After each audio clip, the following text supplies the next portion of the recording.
Selamat pagi, selamat siang, dan selamat sore kok. Dan juga selamat malam kepada teman-teman yang menonton video ini.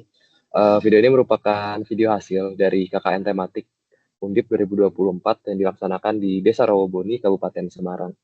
Saya sendiri, perkenalkan saya Andreas Bas Pratama dari jurusan Akuntansi, Fakultas Ekonomika dan Bisnis dengan NIM 12030, 12114, 267. Oke, masuk ke beberapa program kerja yang pertama. Untuk program kerja yang pertama ini ada beberapa poin ya bisa saya jelaskan di mana kurang lebih ada 2 program kerja yang saya ajukan di awal, yaitu yang pertama adalah pendampingan untuk akuntansi persediaan pelaporan keuangan bagi UMKM Desa Rawaboni dengan sasaran sendiri itu Ngudi Raos dan juga Ibonikraf. Kemudian untuk program kerja kedua itu ada edukasi perhitungan mengenai harga pokok produksi atau lebih dikenal dengan HPP. Dan sasaran juga sama, itu UMKM Ngudi Raos dan juga Ibonikraf.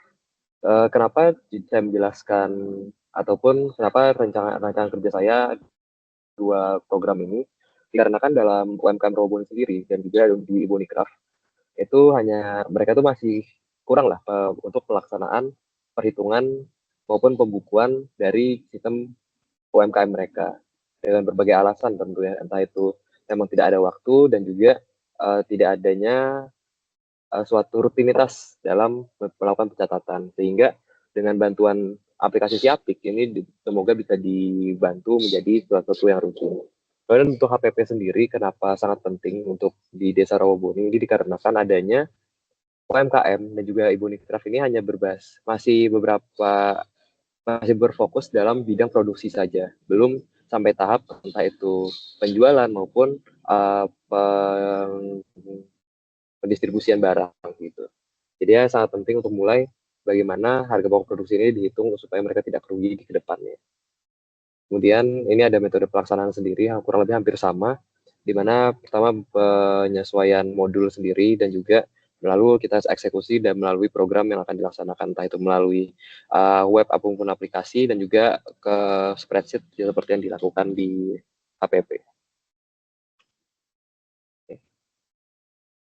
Nah, hasil program kerja kita masuk ke bagian yang menarik ya teman-teman. Jadi di sini kita melihat dulu bagaimana hasil program kerja di program kerja pertama tadi, yaitu pendampingan laporan keuangan dan juga persediaan, yang di mana di sini saya sendiri menggunakan aplikasi yang dari Bank Indonesia sendiri untuk membantu UMKM melakukan laporan keuangan, yaitu dengan aplikasi Siapik. Di mana aplikasi Siapik ini itu bisa diakses entah itu melalui Android, iOS maupun dari webnya sendiri. Dan untuk yang saya pakai ini itu dari web, dikarenakan memang fiturnya lebih banyak dan juga lebih leluasa dalam peng, tampilannya lah bisa dibilang. Jadi lebih luas juga. Gitu. Nah, kemudian ini ada beberapa video. Nah,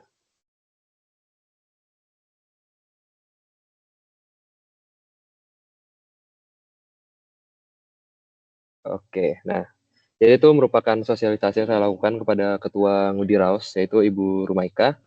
Jadi sosialisasi dan juga koordinasi ini terkait dengan pembuatan akun dan juga penggunaan aplikasi Siapik dengan Ketua Ngudi Raos, Ibu Rumaika. Jadi ya di sampai tahapan ini saya sudah membantu dalam pembuatan akun atas nama Ngudi Raos sendiri dan juga itu dipegang oleh pihak desa. Kemudian di foto yang di kanan ini itu ada sosialisasi dan juga pendampingan terkait pembuatan akun dan penggunaan aplikasi Siapik dengan perangkat desa terkait Pak Nur Hidayat. Dan Pak Nur Hidayat ini juga merupakan anggota dari Ngudi Raos dan juga dia mempunyai salah satu UMKM wader juga yang sangat besar, dan juga mostly kemarin dia melakukan penjualan itu melalui COD maupun lewat all shop gitu. Jadi ini di tampilan laptop ini sendiri juga itu sudah ada demo account di mana saya menjelaskan bagaimana tahap-tahapan dalam penggunaan pembuatan akun sampai pencatatan transaksi gitu. Nah, mungkin saya kasih lihat tentang siapnya ya. Siap. Nah, ini merupakan salah satu akun demo yang saya perlihatkan kepada perangkat desa dan juga beberapa UMKM di Rawaboni, di mana ini ada Ngudi Raos. Pertama itu untuk penjelasan saja sebagai kemarin itu mencoba membuat atas nama Ngudi Raos di tahapan saya dan kemudian mereka mempraktekkan.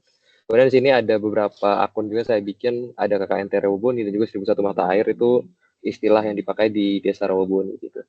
Dan sampai kemarin itu saya berhasil membuat simulasi lah ke beberapa perangkat desa, di mana di sini saya mencatat penjualan dari bulan Januari sampai Agustus tanggal 10. Di mana tampilannya adalah jika sudah memiliki akun dan melakukan pencatatan, di sini kita melihat informasi penjualan per bulan itu berapa, kemudian beban usaha yang paling besar itu apa, bisa dilihat di bagian kuning ini. Kemudian ada road stock barang. Stok barang ini juga manajerial persediaan seperti yang dijelaskan di salah satu output tadi. Di sini di stok barang ini persediaan akhirnya ada water sebanyak 180 kg dan minyak itu sebesar 150 liter. Kemudian dari hebatnya aplikasi Siapek ini, tidak hanya stok barang dijelaskan, tapi ada juga rincian utang dimiliki oleh pelaku UMKM maupun piutang usaha yang dimiliki oleh pengguna UMKM. Nah, ini ada salah satu kasus juga di mana pemilik UMKM itu berhutang kepada bank gitu. Di mana sini sudah dicicil sebesar 1.600.000 sehingga total rincian utang bank masih dimiliki adalah sebesar 4.400.000. Kemudian untuk piutang usaha ini juga ada dilakukan kasusnya juga itu sebesar 4.500.000 dan itu sudah dikembalikan sehingga itu sudah cair sebesar 4.500.000 juga gitu.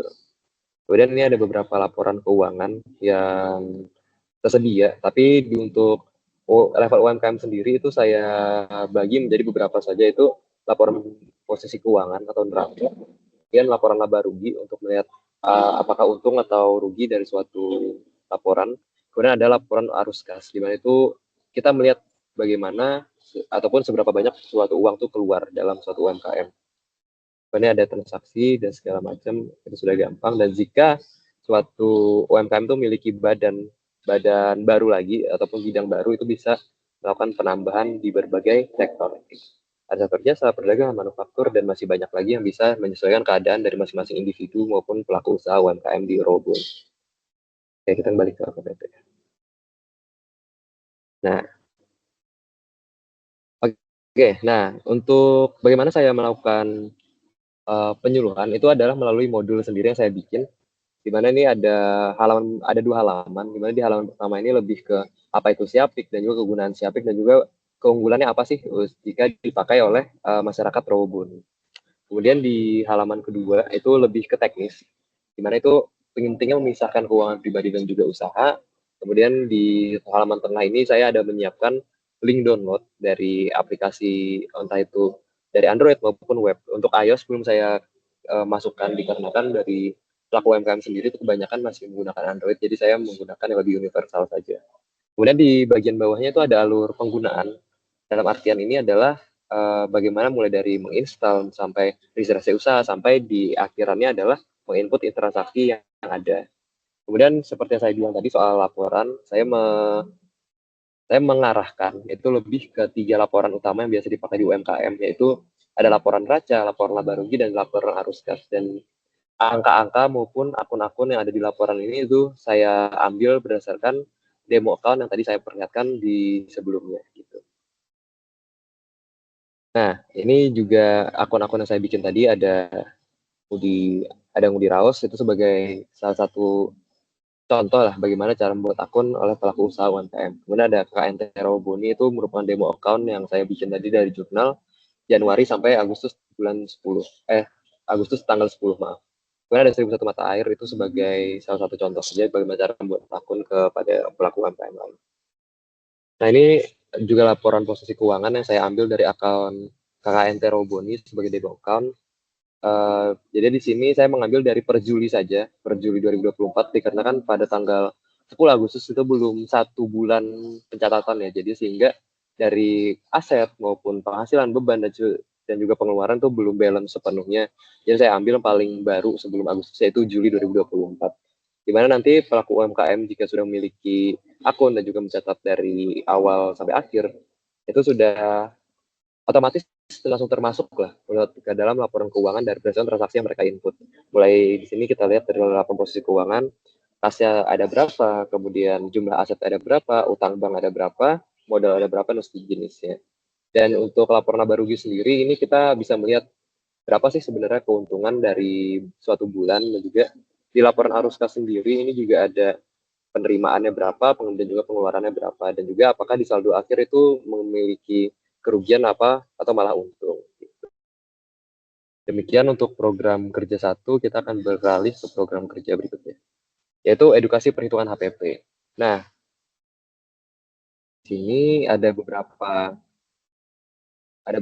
bagian lah yang saya bikin.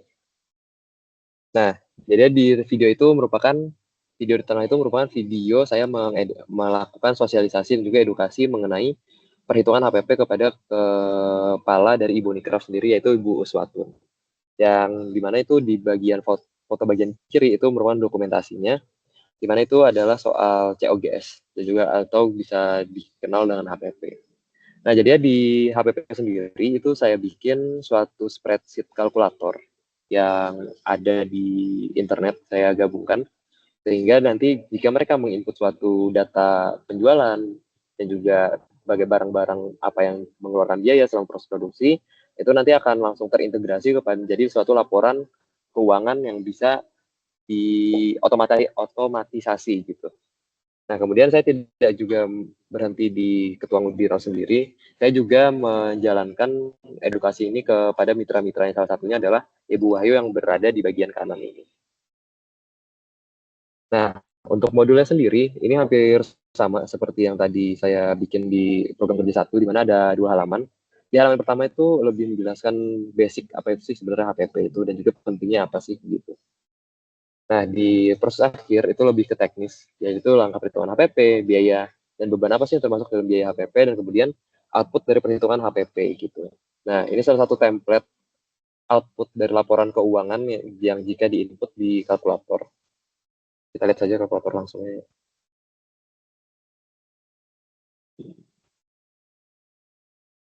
Nah, jadi ini merupakan salah satu kalkulator yang saya coba bawa kepada program kerja kedua ini, di mana saya juga mengambil referensi dari impactfirst.co.id, di mana mereka membuat kalkulator ini sehingga outputnya menjadi laporan keuangan. Dan di sini sebagai tanda saya juga mengambil referensi, saya menyantumkan logo dari Impact sendiri, dan tanpa menggantinya dengan logo KKN, karena itu juga sebuah inspirasi lah sebagai respect kepada pemilik dari Impact sendiri.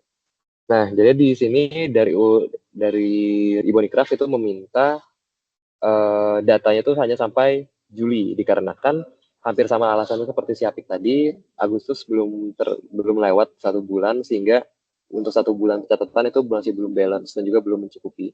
Sehingga yang paling make sense buat diambil itu adalah Juli 2024. Jadi di sini dalam kalkulatornya ada persediaan awal, di mana itu ada senilai 2.500.000, kemudian ada pembelian sebesar 2.726.000, kemudian biaya overhead itu masuk ke biaya listrik, biaya kirim, dan lain-lain, itu dimasukkan sebesar 8 juta, dan biaya tenaga kerja langsung ini seperti mitra tadi yang dijelaskan itu sebesar 6 juta, sehingga pembelian bersih akhir itu adalah 14.726.000. Dan kemudian kita ambil titik garis, yaitu persediaan akhir itu sebesar 12 juta, sehingga harga pokok penjualan yang muncul itu adalah sebesar 5.226. Nah, jumlah persediaan akhir itu sebesar 800, sehingga ini merupakan pembagian lah bisa dibilang, di mana hasil akhir adalah 6.533 untuk HPP per produk. Pendapatan penjualannya masih segini juga, 6 juta. Nah, jika ini semua sudah terisi, maka laporan keuangan untuk Ibu Nikraf sendiri sebesar ini, jadi laporan laba rugi per 31 Juli 2024. Jadinya kalau mereka input di sini, nanti otomatis outputnya adalah laporan keuangan juga, yaitu laporan laba rugi.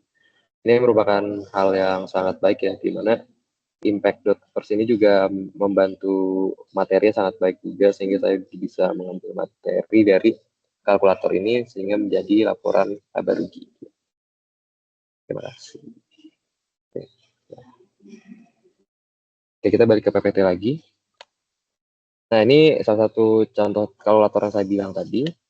Ini juga laporan akhir dari Impact First, yaitu laporan laba rugi per 31 Juli 2024. Untuk angkanya sendiri ini masih belum diganti ya, teman-teman, karena itu kemarin ada koordinasi bersama dengan Ibu Unikraf terkait penginputan data real dari penjualan, persediaan awal, dan juga perhitungan HPP per produk.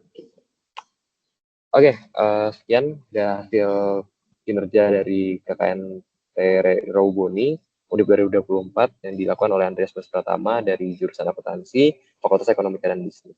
Jika ada yang kurang, dimohon dimaafkan.